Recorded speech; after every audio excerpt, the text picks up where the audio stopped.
Bonjour à tous, c'est Julien du blog Ça sert à quoi. On se retrouve aujourd'hui pour une nouvelle vidéo avec le test de l'imprimante 3D Creality K1.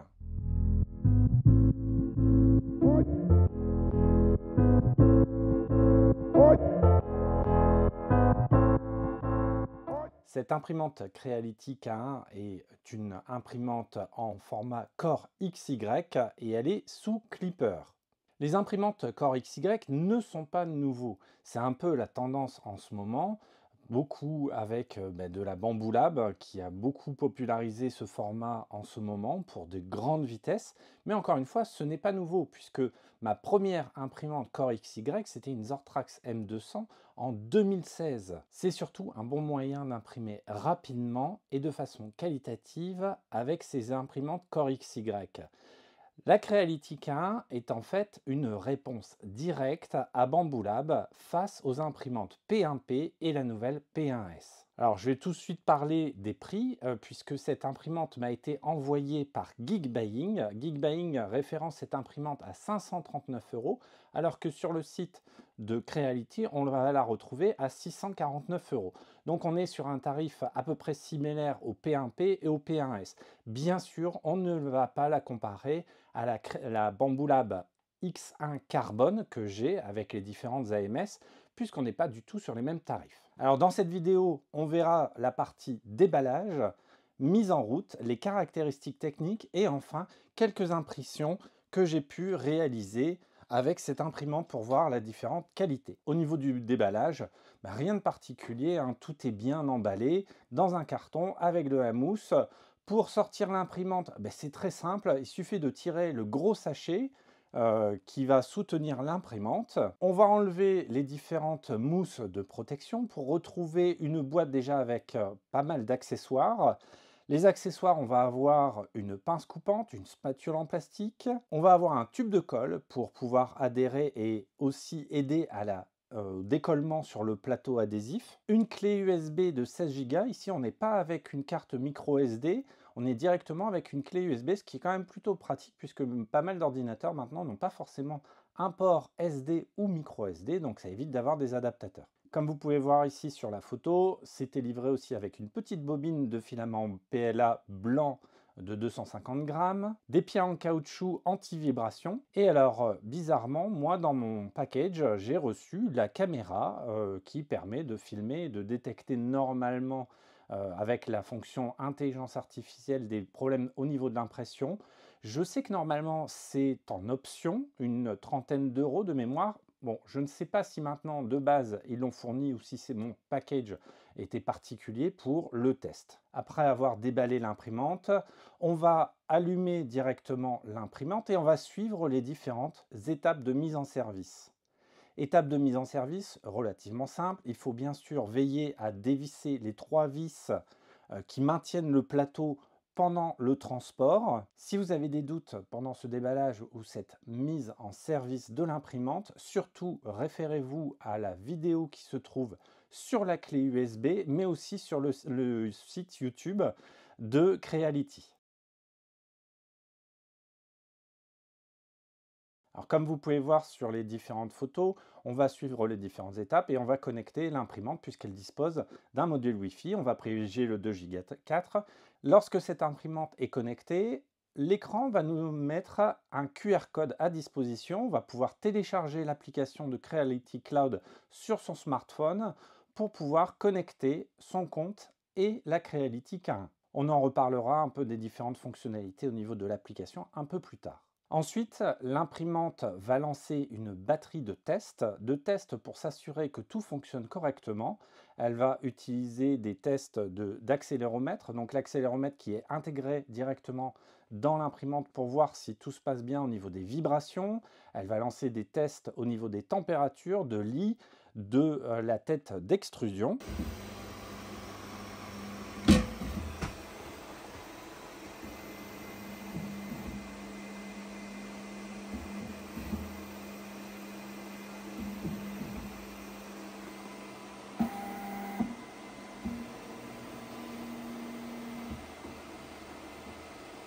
Et ensuite, on est prêt tout simplement pour lancer les premières impressions.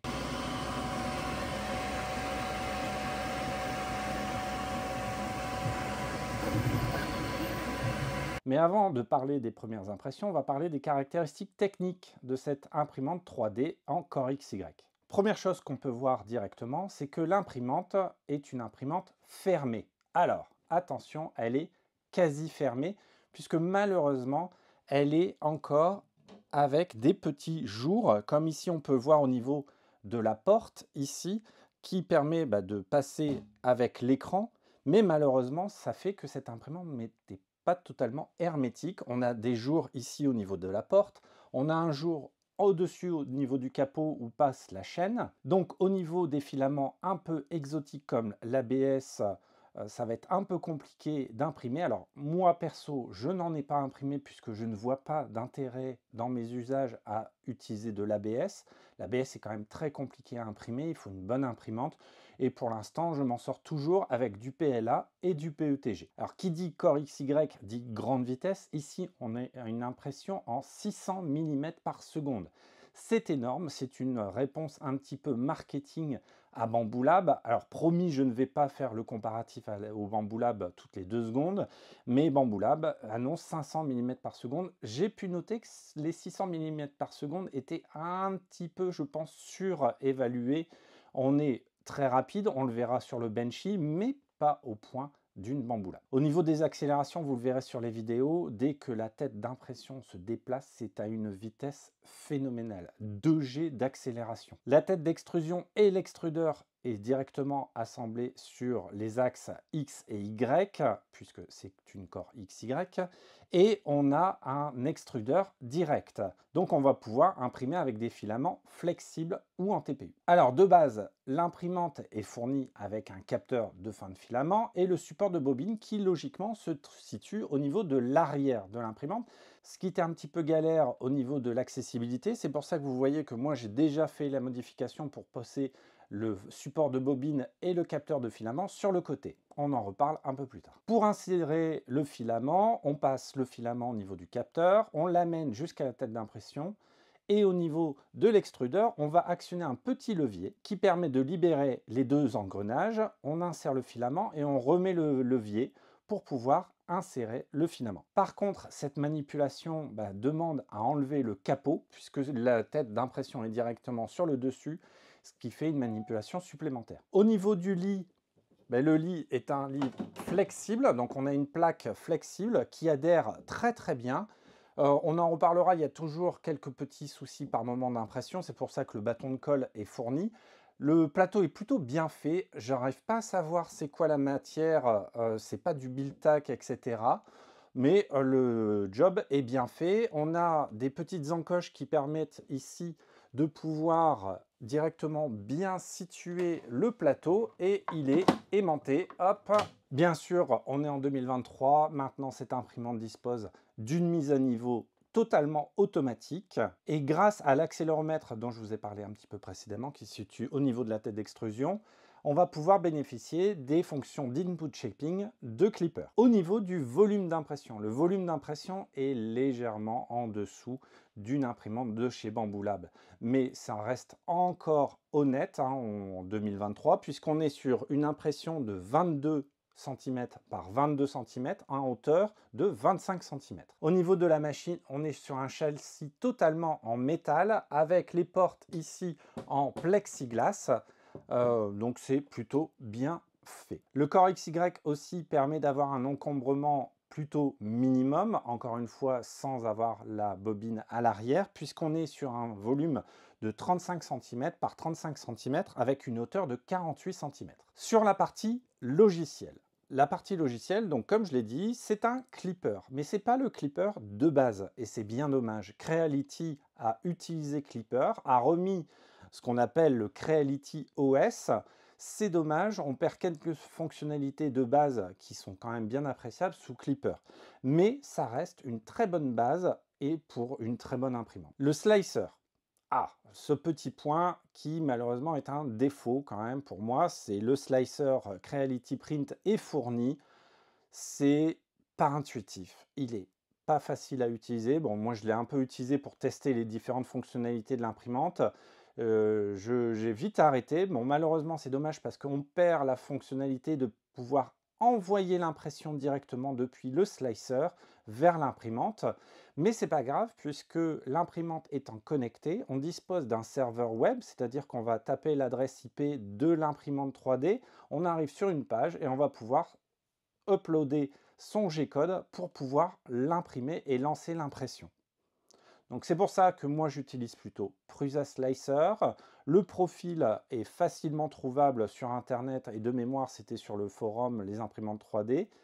Par contre, en termes logiciels, j'en ai parlé au niveau de l'introduction et notamment sur la mise en service, il y a l'application Creality Cloud. Donc on a la possibilité via l'application sur son mobile de la connecter à Creality Cloud.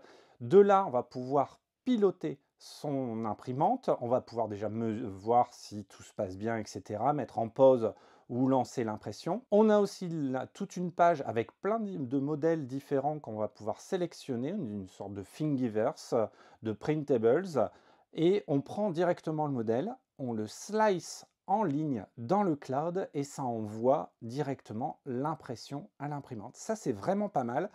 Et comme vous pourrez le voir plus tard, j'ai imprimé ce petit lézard articulé via ce service. Et l'impression a été parfaitement faite.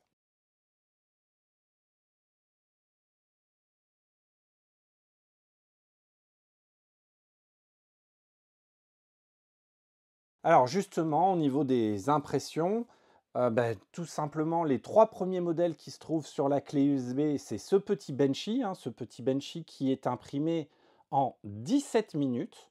Donc on est proche des valeurs de chez Bambu Lab et l'impression, elle est parfaite. Imprimer un Benchy en 17 minutes maintenant, c'est extra, c'est super. On a aussi ce petit chat articulé qui était sur la carte USB, enfin la clé USB, pardon.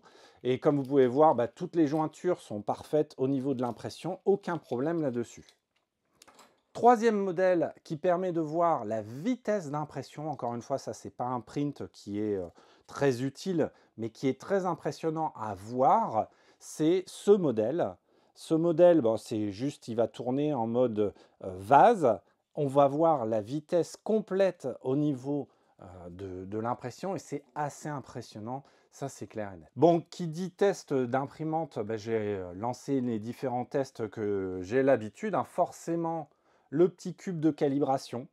Le petit cube de calibration, alors par défaut, je l'ai lancé sans rien faire. Je suis à 19,9 mm sur tous les côtés.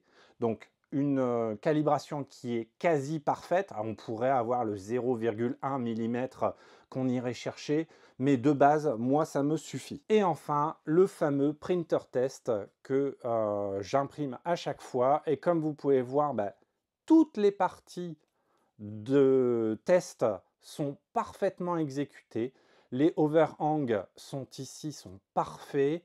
Au niveau ici de la partie overhang, donc sans support, on arrive à imprimer quasiment en 70 degrés sans problème. 80 degrés, on commence à avoir des petits filaments sur le dessous qui apparaissent, mais sinon, c'est parfait. Au niveau des je ne sais pas si vous pourrez voir, mais au niveau des écritures, tout est très lisible. Voilà, donc j'ai rarement eu une impression de cette pièce de test aussi parfaite. Ça, je dois le dire, c'est indéniable. Je suis bluffé par la qualité de cette impression. Et encore une fois, je n'ai rien fait, je n'ai rien modifié pour améliorer la qualité d'impression, comme ça a été le cas sur pas mal d'imprimantes que j'ai eues précédemment. J'ai pris la pièce, je l'ai mis dans le slicer, Creality ou Prusa, et j'ai lancé directement. Comme je vous ai dit, on a la fonction de Creality Cloud. Alors ce petit gecko, ce petit lézard qui est en impression directe depuis le cloud, et comme vous pouvez le voir, c'est parfait aussi au niveau de l'articulation, il n'y a aucun souci. Voilà, donc assez bluffant. Mais alors, la première couche, est-ce qu'elle a été parfaite dès le début? Alors, oui et non. C'est marrant parce que ça a été souvent en fonction des filaments. Avec le filament blanc fourni de base, je n'ai jamais eu de problème d'impression. Avec un filament noir que j'avais, c'était du Sunlu. On peut voir ici qu'il y avait quelques petits soucis au niveau de la première couche. Alors j'étais assez étonné et j'ai lancé avec un autre filament, et vous voyez c'est un filament plutôt vert transparent, et là, la première couche est parfaite. Je n'ai zéro problème au niveau de cette première couche. Elle est exceptionnelle. Donc j'ai continué un petit peu. Hein. Bon, le mode vase, j'ai imprimé cette petite rose dans le filament vert et noir que j'aime beaucoup, d'ailleurs qui est ici sur le support de bobine.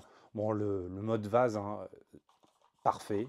Souvent, c'est un petit peu les tests qu'on peut avoir pour voir la qualité, mais encore une fois, là, c'est parfait. Donc, dernière impression de test, c'est ce petit croque-mou, ce petit dragon de la série Dragon, enfin des films Dragon. Donc, c'est une petite impression qui permet de lancer comme un avion en papier directement. Alors, pourquoi ce modèle? Déjà parce que mes enfants adorent les films Dragon. Et puis, c'est encore une fois pour tester la première couche d'impression, puisque sans première couche parfaite, ce modèle ne vole pas. Et comme vous pouvez voir ici, la couche est vraiment parfaite. Il n'y a aucun souci là-dessus. Le dragon, il est superbe et vole très bien. Alors vous me direz, est-ce que tu as eu des problèmes? Alors oui, regardez, j'ai eu quand même des fails sur cette imprimante. Ces fails, c'était encore une fois sur le filament noir. Alors je ne sais pas pourquoi ce filament. C'est quand j'ai imprimé le module support de bobine sur le côté, ici.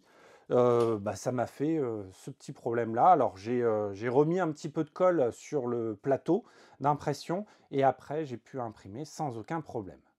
Alors vous me direz, Julien, tu dis beaucoup de bonnes choses sur cette imprimante. Oui, clairement, pour 530 €, je pense que c'est une imprimante exceptionnelle. Alors on va voir un petit peu les différents avantages et inconvénients, même si je vous l'ai dit déjà dans la vidéo. Au niveau des avantages, tout simplement la rapidité d'impression. Ça fait plaisir d'imprimer aussi rapidement maintenant des pièces. Alors certes, j'étais déjà habitué puisque moi j'ai une X5 carbone de chez Bamboo Lab, mais elle n'a pas à rougir là-dessus au niveau de la vitesse d'impression. Le deuxième point, c'est le côté plug and play. Encore une fois, je n'ai rien fait hormis changer le support de bobine, et j'ai oublié d'en parler aussi, c'est au niveau du rail, j'ai bougé le tube de PTFE, je l'ai positionné avec des petits clips, mais sinon je n'ai rien fait du tout, c'est imprimé directement. L'écran tactile qui est bien grand, qui est bien lisible. Bon, les traductions en français sont un petit peu approximatives. Vous voudrez mieux rester en anglais, comme ça on sera un peu plus sûr. Et en plus, les termes sont beaucoup plus simples à comprendre en anglais. Le Creality Cloud et le slicing en ligne. Moi, je le mets en point positif, puisque cette application, l'application est vachement bien faite. On peut imprimer directement sans ordinateur, et ça, c'est maintenant une nouvelle norme qu'on devrait avoir. On ne devrait plus avoir besoin de PC. L'encombrement réduit, forcément c'est une Core XY, donc on va pouvoir mettre ça sur un plan de travail, sur un bureau sans aucun problème, et on n'a pas le lit, le plateau qui avance et qui recule, comme sur tous les modèles qu'on a pu tester précédemment. Donc ça c'est vraiment bien fait.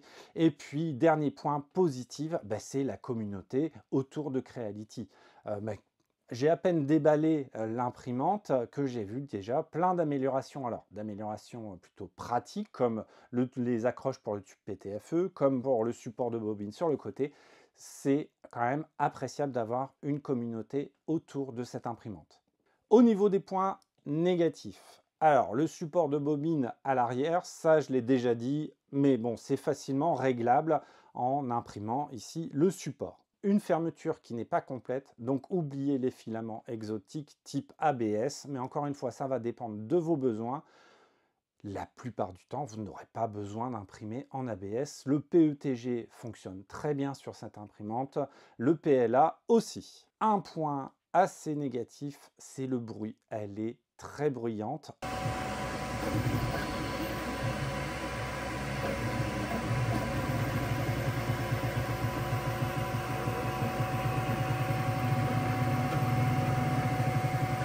Heureusement, quand la porte est fermée, mais c'est un petit peu mieux.